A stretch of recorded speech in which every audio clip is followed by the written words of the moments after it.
So yeah, I haven't read too much into this. I skimmed through it a little bit just to get an idea of what we'd be talking about. But we have this from the New York Post. It says Commerce Secretary Howard Lutnick has now voided an illegal $7.4 billion payment to Biden ally staffed nonprofit for semiconductor research. So what was happening here? Looks like Commerce Secretary Howard Lutnick canceled a Biden administration's agreement on Monday to distribute billions of dollars for semiconductor research through a nonprofit set up and staffed by former political appointees, according to a letter obtained by the Post.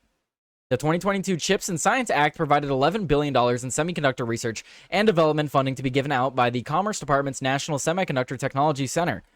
Rather than establishing these operations with the department, however, the Biden administration officials spent significant time, effort, and resources creating an unaccountable outside entity, NatCast, to administer taxpayer funds. Lutnick wrote NatCast CEO Deirdre Hanford.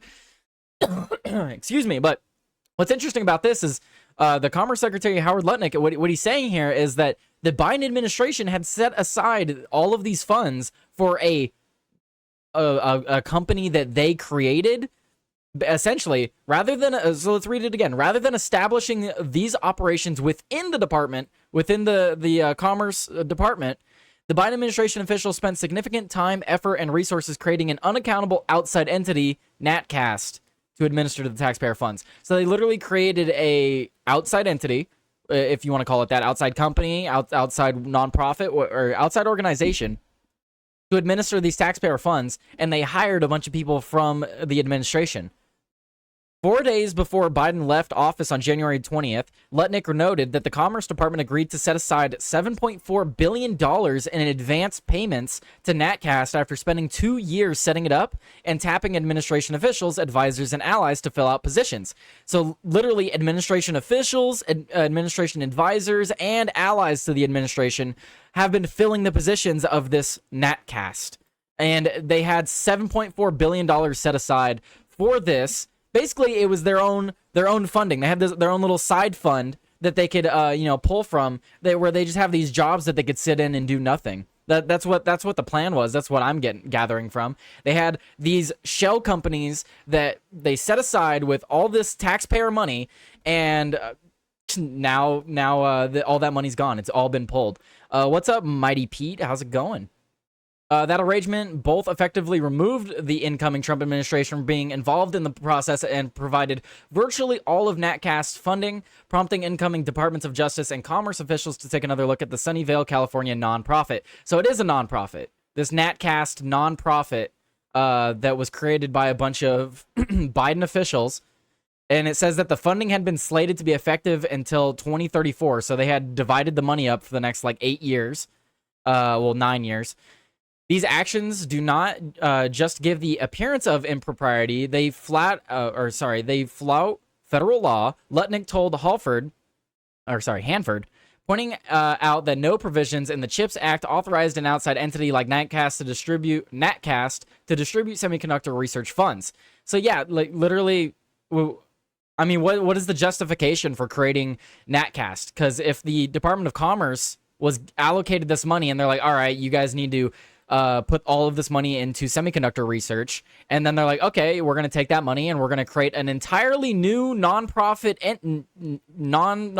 entity that we will then give $7.4 billion to, and then hire nothing but Democrats and allies.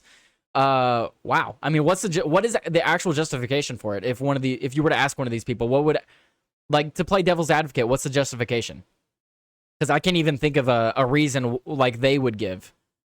It says the Government Corporations Control Act plainly prohibits agencies from establishing a corporation to act as an agency without specific authorization, and the January 16, 2025 agreement does nothing other than set forth the terms of the Biden administration's attempt to do just that. So, yeah, it flat out says that you're not allowed to make government organizations cannot make a separate organization without it being enacted by Congress and stuff like that.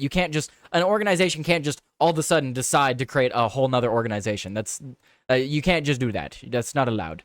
NatCast's selection committee included Biden White House alums like Jason Matheny, former deputy director for national security in the White House Office of Science and Technology Policy, Kendra Wilkerson, the CEO of a nonprofit that promotes greater equality for women in non-binary professionals and technology fields. What the hell? Okay. But yeah, just it goes on to break it down a little bit more. We can read the rest of it here. It's not too much. It says Donna Dubrinsky, another NatCast executive, worked as senior counselor to former Commerce Secretary Gina Raimondo and signed off the nonprofit's 501c3 status. 3 more hours of 3 more hours of work. What's up? Hey, y'all, finishing up at work, and you got 3 more hours. Damn, man. Well, yeah, you'll get through it. Those 3 hours will go by quicker than you know it. Oh, looks like we got... Okay. Looking at something. Continuing. Jeremy Licht, the former chief counsel of the semiconductor incentives at the Biden Commerce Department, is now the general counsel at NatCast. Interesting. Susan, however you say that, Faint? The Biden Commerce Department's vice chair of its CHIPS Act Advisory Committee is now the senior vice president of the ecosystem development at NatCast. So yeah, literally a bunch of Biden allies now working at this nonprofit that has had a bunch of money allocated to it, now gone. Who did not so Hanford, who did not immediately respond to a request for comment, also served on the Biden Commerce Department's Industrial Advisory Committee. Lutnick's revocation of the funding comes after the Environmental Protection Agency Administrator Lee Zeldin revealed appointees of the 46th president were rushing to get billions of dollars out the door before Inauguration Day to lefty non-governmental organizations. Yes, they were.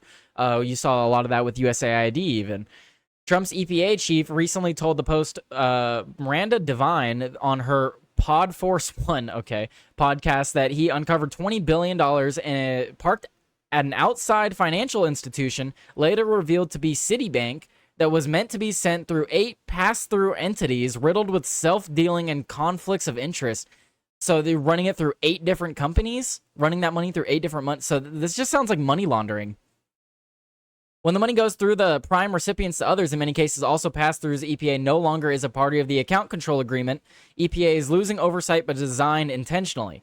Lutnick's Commerce Department hopes to regain a similar level of oversight now. Ending this illegal relationship will ensure efficient use of taxpayer funds and continued American leadership in the semiconductor industry, and it will return responsibility and accountability for faithfully executing the CHIPS Act to the department.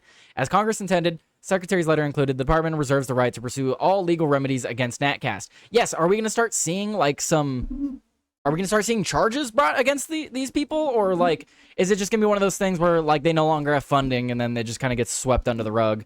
Because there's clearly some illicit activity going on here. You're talking about money, billions of dollars being sent through 8 different companies getting laundered. That's essentially what I'm reading, is there was a bunch of money laundering going on with taxpayer funding. But who knows? Who knows? Who knows if it will actually get anything from it? That last line at the bottom there leads me to believe that they are looking at legal avenues to pursue towards these individuals, but who knows? The department reserves the right to pursue all legal remedies against NatCast. Yeah, they reserve the right to also not do that. So we'll see. We'll see if anything actually happens. Well, I don't know.